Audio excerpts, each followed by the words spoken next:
Morning, જય દ્વારકાધીશ, જય શ્રી કૃષ્ણ, જય મુરલીધર, બધા રામ રામ. કેમ છો બધા? મજામાં? આજે આપણે હારવો બારવાનો છે, તે હારવો બારીને પછી ધીમે ધીમે ખેડવાનું છે. તો જોઈએ કેમ હારવો બરે ને કેમ ખેડાય. હારવો બારવાનું ધીમે ધીમે ચાલુ કર્યું. આમાં હવે નિરાયતી હરગાવો પડે. ઘઉં પાસે પાડો અહીંયા હોય તે કરી જાય તો પછી વાર ન લાગે. ભડકી બોલી તરત ફટ દેરીને કેમ બાકી કારો ધવાળો ઉડે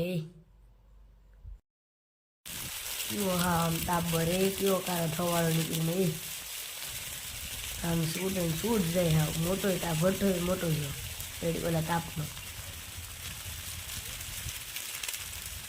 એટલે છે તો ઉભો તો ઝાર લાગે કાકાને બાપા હરગાવે. કાકા ધીમે ધીમે મૂક્યું. હવે હરગવા આવ્યો થોડોક રહ્યો. અહીં કટર આવ્યું.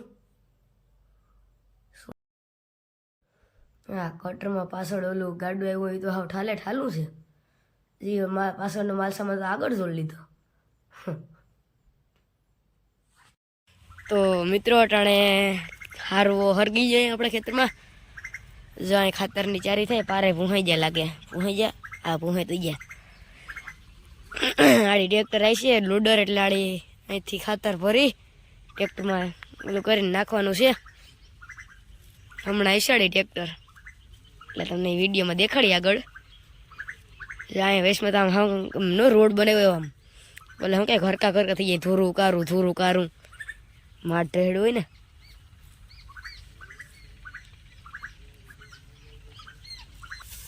જો અહીંયા આપણા પાડોશી નાખે નયન કાકાની ખાતર નાખે હવે.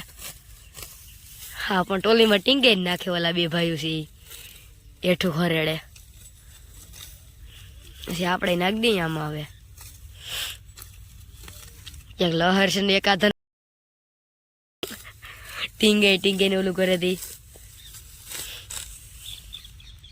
તો મટાડા અંધારું થઈ ગયું. પાછું ખાતર ભરવાનું ઓલું હતું અંધારું થઈ ગયું. તો પછી વિડીયો બનાવવાનો મેળ ન આવ્યો પૂરેપૂરો મિનિટનો કાંઈ કંઈક છો તે તમે જોઈ લીજો. તમને અમારો વિડીયો પસંદ આવે તો લાઈક કરો, શેર કરો, સબસ્ક્રાઈબ કરો. આવજો.